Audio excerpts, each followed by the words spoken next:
Hey guys, I am Vishal, welcome to college option. और यार कुछ आज थोड़ा सा चेंज लग रहा है। अरे यार चश्मे की बात नहीं कर रहा हूँ, पीछे बैकग्राउंड की। कैसा है सेटअप? अच्छा है ना, धमाकेदार सा। बट यार ये अपना नहीं है, ये है टेक्स्टर का। यानी मेरा दोस्त है निखिल, उसका है। ठीक है, नीचे डिस्क्रिप्शन में मैं लिंक डाल दूंगा चैनल का, जाके सबसे पहले सब्सक्राइब करना है चैनल को, ओके। और सपोर्ट करना है निखिल को। तो यार आज हम बात क्या करने वाले हैं वीडियो के अंदर, थंबनेल देख के ऑलरेडी पता चल गया होगा यार तुम लोगों की कि बात क्या करने वाले हैं। तो यार बात ये आती है कि हमें क्यों देना चाहिए फरवरी या मार्च का जो जेई मेंस का जो एग्ज़ाम है, क्यों इतना इंपॉर्टेंट है देना। इसके ऊपर बात करते हैं। तो यार सबसे पहला चीज़ तो यही है कि जो आपका जो फरवरी का जो एग्ज़ाम होता है ना, फरवरी का, तो उसके अंदर ऑलरेडी बच्चे ना कम बैठेंगे। ठीक है, और पहले वाले सेशन के चाहे कोई सा भी एग्ज़ाम देख लो, पहले जो जनवरी और जो अप्रैल में होता था, उसके अंदर क्या होता था, पहले वाले में बच्चे इतना सीरियस नहीं रहते। ओके। एंड अब तो और 4 बार हो गया एग्ज़ाम, हमारी गवर्नमेंट पता नहीं क्या सोचती है, जो भी सोचती है। तो 4 बार एग्ज़ाम होने के चक्कर में बच्चे और ज़्यादा सीरियस नहीं होने वाले। तो फरवरी में आपको तो देना चाहिए, एक तो कंपटीशन कम मिलने वाला है आप लोगों को, और कम परसेंटाइल पे भी आपकी रैंक यानी कम मार्क्स पे आपकी अच्छी परसेंटाइल बन सकती है। अच्छी परसेंटाइल का मतलब है अच्छी रैंक आ सकती है। तो यार तुम्हें फरवरी और मार्च का एग्जाम क्यों देना चाहिए वो प्रूफ के साथ अभी मैं तुम्हें बताऊंगा। उससे पहले क्या है यार कि तुम लोगों का जेई मेन का ऑलरेडी डेट निकल चुका है, राइट। और तुम लोगों को अब के टाइम पे ना सिर्फ और सिर्फ या तो चैप्टर के रिवीजन पे ध्यान देना चाहिए, या और साथ ही साथ तुम लोगों को एमसीक्यू पे ज्यादा, जितने ज्यादा एमसीक्यू क्वेश्चंस कर सकते हो करना चाहिए। तो यार देखो, अन अकेडमी भी है ना अपने एक एमसीक्यू बैच लेके आ रहा है, जिसका नाम है एमसीक्यू बैच लेके आ रहा है जेई मेन एंड एडवांस के लिए, जिसके अंदर आपके एच के अजारिया सर है, जिन्होंने ऑलरेडी एक बुक लिख रखी है फिजिक्स के ऊपर, 25 साल प्लस का एक्सपीरियंस है इनका। उसी के साथ साथ एक लक्की जेठानी सर है, जिनकी खुद ऑल इंडिया रैंक आईआईटीएन जो 46 आई थी 2012 में। एंड साथ ही साथ ये एक्स एचओडी है फिटजी के, जिन्होंने टॉप 50 रैंकर्स 3 बार निकाले हैं। और फिर पराग सर है, विनोद सर है, और ये जो आपका जो बैच है वो 21 दिसंबर से चालू होने वाला है। तो यार ये जो एमसीक्यू बैच होगा ये फ्री ऑफ कॉस्ट नहीं रहेगा। वैसे अनअकैडमी की ज्यादातर चीजें फ्री ऑफ कॉस्ट रहती है, लेकिन ये सब्सक्रिप्शन बेस्ड रहेगा। ठीक है, तो आपका जो सब्सक्रिप्शन बेस्ड जो रहेगा, तो इसमें एक महीने का अगर आप ये ले रहे हैं तो आपको 7,000 रुपीज के आसपास का पड़ेगा, और 3 मंथ का लेंगे तो उसमें आपका 17,500 रुपीज का, ऐसे तक 6 मंथ का 28,000 का। लेकिन यार ये वाला पैसा मत जाके पे कर देना। ठीक है, आप हमारा ये यूज करना, रेफरल कोड है कॉलेज ऑप्शन JEE। ये अगर आप प्रोमो कोड यूज करोगे तो आपको 10% का डिस्काउंट आपको आराम से मिल जाएगा। इसका मतलब क्या है? मतलब ये है कि अगर आपका 7,000 रुपए का है, 10% का डिस्काउंट अगर मिलेगा, तो ये आपका 700 रुपए कम आपको देना होगा, तो 6,300 रुपीज ही आप पे करोगे। वही अगर आप 3 महीने वाला लोगे 17,500 का, तो इसका 10% डिस्काउंट यानी 1,750 रुपए आपको कम देना पड़ेगा इस 3 मंथ्स वाले सब्सक्रिप्शन पे। इसी तरीके से 6 मंथ्स का, तो आप अगर कॉलेज ऑप्शन JEE का प्रोमो कोड यूज करोगे, रेफरल कोड यूज करोगे, तो आपको 10% का डिस्काउंट मिलेगा। तो यार अब बात करते हैं कि फरवरी और मार्च का एग्जाम आपको क्यों देना चाहिए। थोड़ा सा मैथमेटिक्स के हिसाब से देख लेते हैं। तो देखो यार, अज्यूम करते हैं कि अगर आपके 190 मार्क्स में 99.1 परसेंटाइल बन रहे हैं फरवरी या मार्च के एग्जाम के अंदर, ठीक है, ये अज्यूम करके चल रहे हैं कि 190 मार्क्स में अगर 99.1 परसेंटाइल बनते हैं, तो जो लास्ट ईयर के हिसाब से 190, जब जनवरी का एग्जाम हुआ था तो 193 195 के अंदर 99 परसेंटाइल बन रहे थे। तो मान लेते हैं एक टाइम में कि 190 में 99.1 परसेंटाइल बन जाता है आपके फरवरी या मार्च के एग्जाम के अंदर।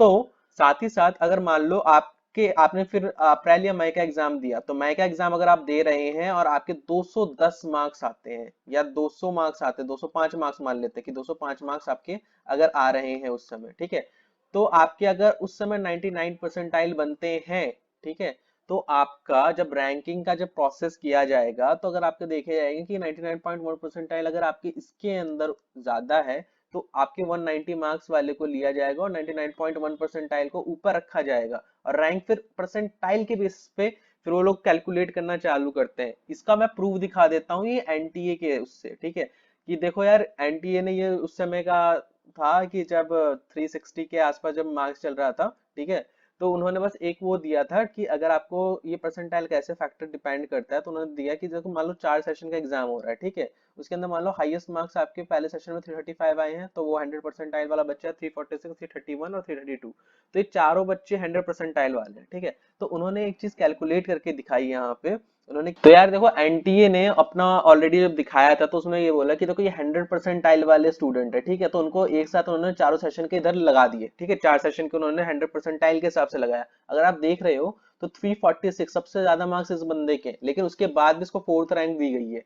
ऐसा क्यों, जबकि 331 सबसे कम मार्क्स थे इस बंदे के, तब भी इसको फर्स्ट रैंक दी गया है इस स्टूडेंट को। ऐसा क्यों किया गया? अब ये देखो, मैथ्स 120 मार्क्स थे इस बंदे के, इसके 115 थे, तो मैथ्स की प्रायोरिटी पहले दी जाती है, इसलिए इस बंदे को ऊपर किया गया। पहले अगर 100 परसेंटाइल, पहले तो परसेंटाइल देखा जाता है, अगर परसेंटाइल सेम है तो जब टाई ब्रेकर किया जाता है वो मैथ्स के पहले मार्क्स पे देखे जाते हैं, तो ये देखा गया कि 120 मार्क्स ज्यादा, यानी इसी के ज्यादा है, तो उसको फर्स्ट रैंक दिया गया। अब यहाँ पे देख रहे हो 331 और 332, अब इस बंदे के मैथ्स के तो दोनों मार्क्स के सेम थे, लेकिन उसका तो फिजिक्स का देखा जाता है, तो फिजिक्स इस बंदे का ज्यादा है, इसलिए इसको ऊपर रैंक दी गई।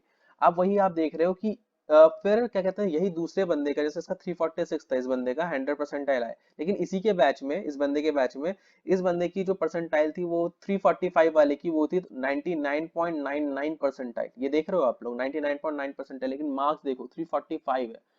लेकिन फर्स्ट सेशन वाले के 321 वाले का 99.975802 परसेंटाइल था, तो इस चक्कर में उस बंदे को ऊपर कर दिया गया। तो परसेंटाइल से यहाँ पे रैंक का फर्क आता है, तो ये ध्यान रखना कि फरवरी और मार्च वाला इसलिए ज्यादा इंपॉर्टेंट है। और ये मैं प्रूफ के हिसाब से दिखा रहा हूँ, जो एनटीए ने अपने उस पर डाल रखा था, ठीक है। तो ये उसी का मैंने लिया है, आपको इसके अंदर डिस्क्रिप्शन में मैं लिंक भी दे दूंगा, आप जाके उसको देख भी सकते हो, ये एनटीए की तरफ से था। सो यार पहला रीज़न तो मैंने ऑलरेडी बता दिया है और साथ साथ आपको प्रूफ भी दिखा दिया है। अब दूसरे रीज़न की बात करते हैं, तो दूसरा रीज़न क्या होना चाहिए? तो यार दूसरा रीज़न तो यही है, हम सब जानते हैं ऑलरेडी क्लास 12 के अभी बोर्ड के एग्ज़ाम होने हैं, ओके, सीबीएसई के भी होने हैं, अलग अलग बोर्ड्स के भी होने हैं। तो हमें ये पता है कि मिड मार्च के बाद ही होना है, अभी वैसे डेट नहीं आई है, लेकिन मिड मार्च के बाद ही होने के चांसेस ज़्यादा, और मोस्ट प्रोबेबली अप्रैल में होने के चांसेस ज़्यादा है। सो अब अगर हम इस चीज़ को देखें, तो भी काफ़ी जो बच्चे हैं जो 12th में है इस समय, क्लास 12th में, वो पोटेंशियल जो बच्चे हैं वो नहीं देंगे एग्ज़ाम, ओके, ज़्यादातर स्टूडेंट, और जो देंगे भी वो इतने सीरियस नहीं होने वाले कि वो, क्योंकि वो सबसे ज़्यादा पहले अपना बोर्ड पे फोकस करेंगे, क्योंकि एक 75% क्राइटेरिया का रूल है। आईआईटी चाहिए, एनआईटी चाहिए, 75% प्लीज़ लाइए ना। ऐसा पता नहीं क्यों इन्होंने रखा है, रखना नहीं चाहिए था।